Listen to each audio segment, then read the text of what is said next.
Era dia 2 de setembro de 1859. As pessoas em toda a Europa e América do Norte acordaram à noite, confusas e ainda cansadas. Elas tinham certeza de que já era de manhã. Estava tão claro lá fora, mas quando olharam pelas janelas, descobriram que não era a luz do sol. O céu estava iluminado por incontáveis auroras intensas, vermelhas, verdes e roxas, e tão brilhantes que era possível ler um livro tão facilmente quanto durante a tarde. As auroras apareceram até mesmo em regiões onde nunca haviam sido vistas antes, como Cuba, Bahamas, Jamaica e Havaí. Não eram apenas os efeitos visuais incríveis que impressionavam e horrorizavam as pessoas. Os equipamentos de maior alta tecnologia da época, os fios de telegrafia, entraram em curto na Europa e nos Estados Unidos. Faíscas voavam dos dispositivos e muitas pessoas que os operavam sofreram choques elétricos. Os papéis nos escritórios de telegrafia pegaram fogo. Todas as máquinas foram desconectadas imediatamente de suas baterias. E elas, mesmo assim, continuaram enviando mensagens. Os incêndios provocados por curtos-circuitos espalharam-se por grandes áreas. As luzes coloridas continuavam dançando nas alturas. Tudo isso causou pânico e confusão total. Os habitantes da Terra nunca tinham visto nem passado por nada parecido antes.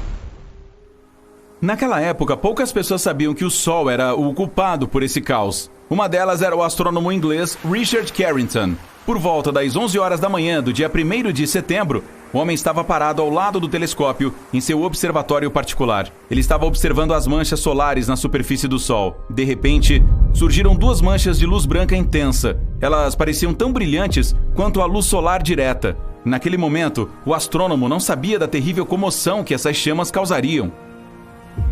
Mais tarde ficou claro que o Sol havia produzido uma tempestade geomagnética épica que voou em direção à camada protetora do nosso planeta, onde, após ondas de partículas carregadas, se chocaram contra a atmosfera terrestre.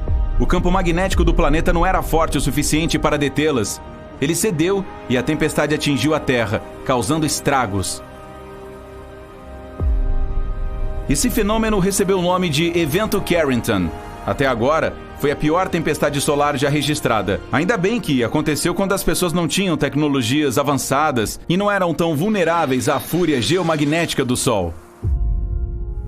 A tempestade solar de 1859 foi 3 vezes mais forte do que a que aconteceu no dia 13 de março de 1989. 3 dias antes de começar, os astrônomos observaram uma erupção enorme na superfície do astro-rei. Em poucos minutos, uma nuvem de gás de 1 bilhão de toneladas foi lançada para longe da estrela. Ela veio direto para o nosso planeta a uma velocidade de milhões de quilômetros por hora. Na segunda-feira, dia 12, a enorme massa de plasma solar atingiu o campo magnético da Terra. Esta tempestade foi tão violenta que proporcionou auroras espetaculares e criou correntes elétricas subterrâneas sob a América do Norte. Elas devem ter encontrado algumas vulnerabilidades na rede elétrica de Quebec, Canadá.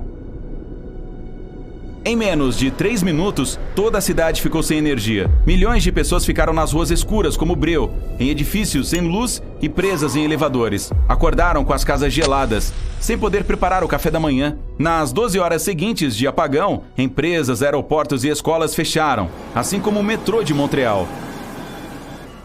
Nos Estados Unidos, centenas de redes elétricas começaram a ter problemas minutos depois que a tempestade atingiu a superfície da Terra. Felizmente, nenhum desses problemas levou a um apagão. A tempestade foi forte o suficiente para interromper os sistemas de comunicação via satélite e sinais de rádio. Alguns satélites espaciais ficaram fora de controle por algumas horas. Muitos deles tiveram problemas misteriosos que desapareceram assim que a tempestade começou a diminuir.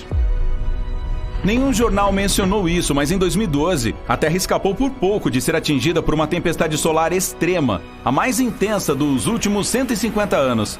No dia 23 de julho, os astrônomos do Centro de Previsão do Tempo Espacial, no Colorado, avistaram 2 nuvens de partículas energéticas. Elas foram ejetadas da superfície do Sol e dispararam para o espaço. Apenas 19 horas depois, passaram rapidamente pelo local onde nosso planeta estava. Se a erupção solar tivesse ocorrido vários dias antes, a Terra teria acabado na linha de fogo. Então, o que aconteceria se uma tempestade solar tão forte quanto o icônico evento Carrington acontecesse hoje em dia? Que danos ele causaria? Nossa vida voltaria aos trilhos após um desastre desses? Antes de descobrir as respostas para essas perguntas, vamos descobrir o que é uma tempestade solar. O Sol é uma gigantesca bola de gases fundidos em constante mutação. De vez em quando expele rajadas de energia, as erupções solares. Elas geralmente andam de mãos dadas com algo chamado ejeções de massa coronal, que são bolhas gigantes de gás ionizado que podem acelerar até mais de 966 km por segundo. As erupções vulcânicas mais fortes não são nada em comparação com as solares, que liberam 10 milhões de vezes mais energia. Em poucos minutos, uma delas pode soltar bilhões de toneladas de partículas carregadas. Também são incrivelmente quentes, com temperaturas atingindo vários milhões de graus Celsius. Os astrônomos acreditam que tais explosões de radiação solar acontecem quando o campo magnético do Sol fica torcido em algumas regiões. Em um momento, toda a energia reprimida é liberada. A estrela envia luz e partículas, principalmente elétrons e prótons. A maioria das erupções solares dura minutos, mas algumas continuam por horas. Os cientistas as classificam de acordo com a intensidade com que brilham nos raios X. Você provavelmente não verá as menores explosões se não tiver um equipamento especial. As médias levam a apagões das ondas de rádio nos polos, mas nada muito sério. Mas são as erupções de classe X, com as quais as pessoas deveriam se preocupar. Elas causam as tempestades solares mais fortes e duradouras. Quando as pessoas pensam no perigo que pode vir do espaço, a maioria imagina um asteroide se aproximando, como aquele que exterminou os dinossauros. Porém, aparentemente deveríamos nos preocupar muito mais com o nosso bom e velho Sol. Uma tempestade solar super forte em direção à Terra não acontecerá de imediato. Primeiro haverá luz solar de alta energia, principalmente raios ultravioleta e raios X. Eles irão ionizar a atmosfera superior do nosso planeta e bagunçar a comunicação via rádio. Depois disso, uma tempestade de radiação atingirá a Terra. E, finalmente, vários dias depois, uma nuvem gigantesca de partículas solares carregadas chegará à nossa atmosfera. Estas irão interagir com o campo magnético do planeta e causar estragos em todo o mundo. Se uma tempestade solar intensa acontecesse hoje em dia, ela começaria interrompendo o sinal GPS e desligando os satélites. Se algum astronauta estivesse caminhando no espaço naquele momento, teria apenas alguns minutos após o primeiro flash de luz para encontrar abrigo. Sua espaçonave provavelmente seria devidamente protegida e segura o suficiente. O principal desafio seria entrar nela a tempo. Depois, a tempestade continuará a interferir nas comunicações via satélite. É por isso que muitas de suas atividades diárias, desde ligar para os amigos até pagar com cartão de crédito, estariam em risco. Mas uma das piores consequências seria relacionada com as redes de energia. Picos causados pelas partículas vindas do Sol danificariam transformadores gigantes. Eles levam anos para ser substituídos, especialmente se centenas ou mesmo milhares forem destruídos. Em alguns lugares, a falha de uma rede elétrica faria com que outras entrassem em colapso também, criando um efeito dominó. Imagine viver sem eletricidade por um dia, um mês, um ano. Sem luz, computadores, sem telefones, sistemas de abastecimento de água sem funcionar, sem comida nos supermercados.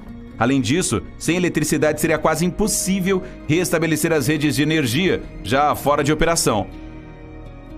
Uma tempestade solar muito forte custaria à humanidade de 1 trilhão a 2 trilhões de dólares. Isso apenas durante o primeiro ano depois de acontecer. O mundo levaria mais 4 a 10 para se recuperar. Os danos a todos os tipos de satélites sozinhos chegariam a 70 bilhões de dólares. Sob majestosas auroras, as pessoas teriam que se acostumar a um estilo de vida novo e dramaticamente diferente.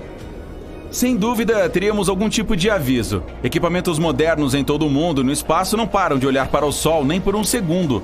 Depois que uma forte tempestade solar acontecesse, as pessoas teriam algum tempo para se preparar, algo entre várias horas e alguns dias. E se os transformadores fossem desligados a tempo, as consequências não seriam tão dramáticas. Agora, as notícias a seguir podem parecer assustadoras. Existem também supererupções. Em comparação com elas, as explosões de radiação do nosso Sol são coisa pequena. As supererupções ocorrem principalmente entre estrelas jovens e ativas. Em 2016, os astrônomos viram esse fenômeno.